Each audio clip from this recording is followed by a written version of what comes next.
This equation actually plays a big part in my new favorite movie, Project Hail Mary. I've seen it 3 times in cinema so far, so... Sun is falling, speed in the black, to the end of the world. Hello everybody, welcome back to my channel. So today we're going to talk about one of my personal favorite cosmological phenomenons, black holes, well, the singularity. And with every chapter, I'm trying to build up to something. So if you haven't seen chapter 1 and 2 yet, please make sure to go and check them out. And I am very excited about chapter 10, but we have to slowly get there.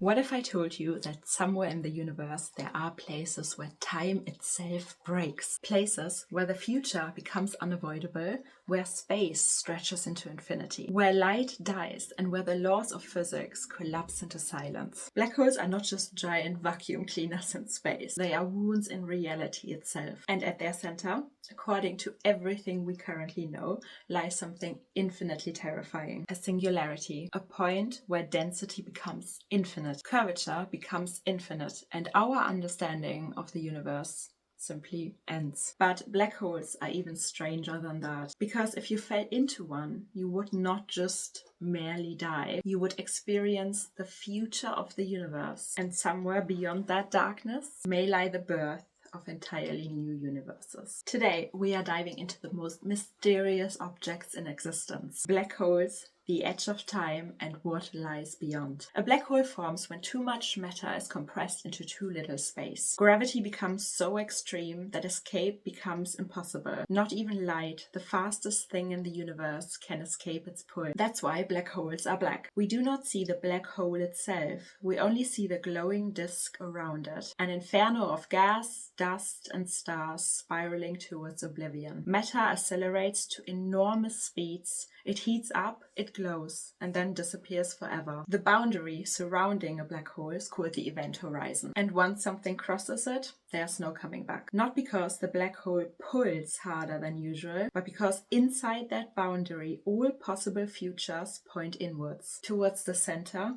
towards the singularity. Most black holes are born from dying stars. When extremely massive stars run out of fuel, they can no longer resist their own gravity. The star collapses inwards catastrophically. A supernova explodes outwards, and the core keeps collapsing until all its mass crashes into an impossibly tiny region. A black hole is born. To understand how extreme this is, imagine compressing Earth, the entire planet, every ocean, every mountain, every city, every human who has ever lived, compressed to the size of a marble. That would create a black hole. The sun, you would need to compress it to roughly 6 kilometers across. And yet, supermassive black holes exist that contain millions or even billions of suns, solar masses. And at the center of nearly every galaxy, including our own Milky Way, lurks one. The largest known black holes are almost incomprehensible to our human mind. One of the biggest ever discovered, TON 618, contains roughly 66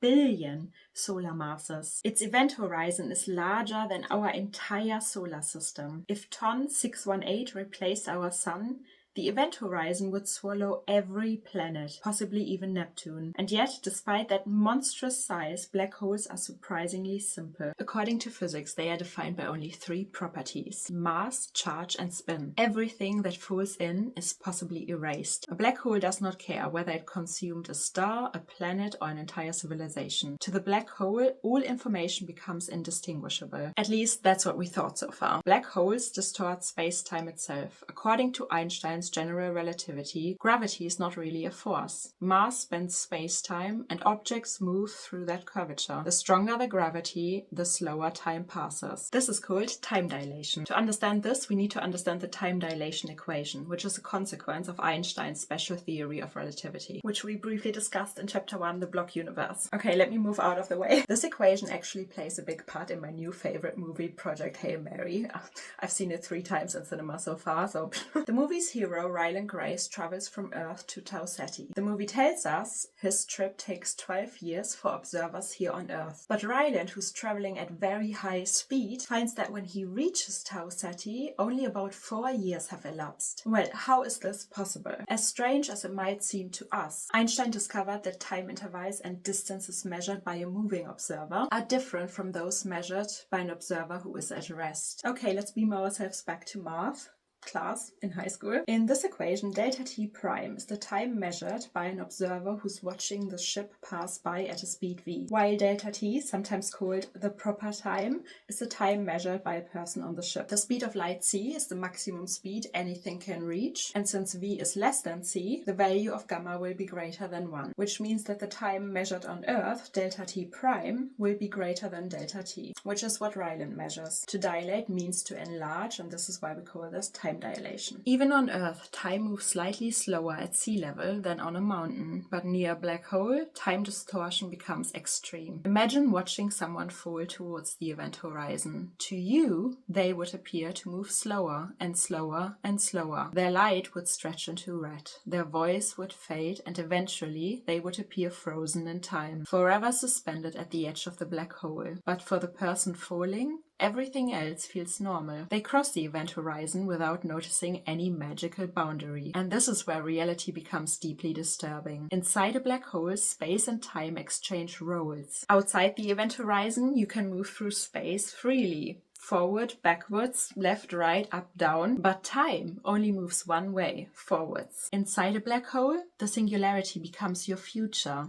Not a place you could avoid in space, but a moment in time you cannot escape. Just as you cannot stop yourself from moving into tomorrow inside a black hole, you cannot stop yourself from moving towards the singularity. To understand this better, the singularity is no longer somewhere, it is somewhen. And space itself stretches infinitely. Every direction inwards becomes unavoidable. Reality collapses into pure geometry. The equations of physics begin to explode into infinities, and at that point our understanding breaks. If you fell into a smaller black hole, you would not survive long. The difference in gravity between your feet and your head, called tidal forces, would become enormous. Your body would stretch vertically and compress horizontally, atom by atom, until you become a long stream of matter. This process has a horrifyingly appropriate name: spaghettification. I always like to say a cosmic noodle made from human remains.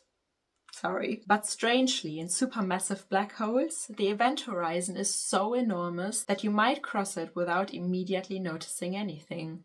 You could survive for minutes, perhaps longer, before the tidal forces finally destroy you. And during that journey, you would witness something extraordinary. As you fall deeper into the black hole, time outside accelerates. The universe beyond the event horizon begins evolving faster and faster. Stars die, galaxies collide, civilizations rise and vanish. The night sky transforms violently. Millions of years, then billions, pass in what feels like moments. You watch the universe age towards its death, towards darkness, towards entropy, towards silence. And eventually, according to current physics, even black holes themselves begin to die. For a long time, scientists believed black holes lasted forever. Then Stephen Hawking discovered something astonishing. Black holes slowly leak energy. Tiny quantum effects near the event horizon cause them to emit radiation. This is called Hawking radiation. And over unimaginable spans of time, black holes evaporate.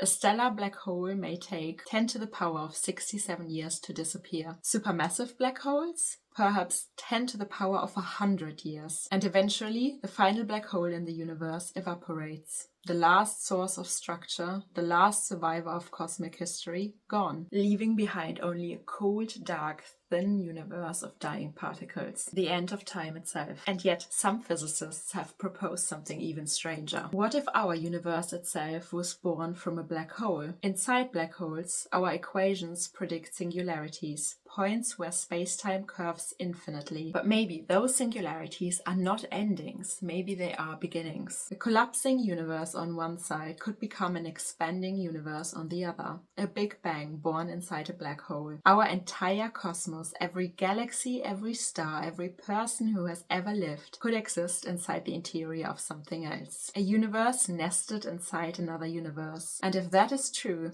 then perhaps every black hole creates new realities. Cosmic seeds, infinite universes born from collapse. Black holes are terrifying. They destroy stars, bend time, erase information, swallow light itself. And yet they may also be creators. The universe hides its deepest truths inside darkness.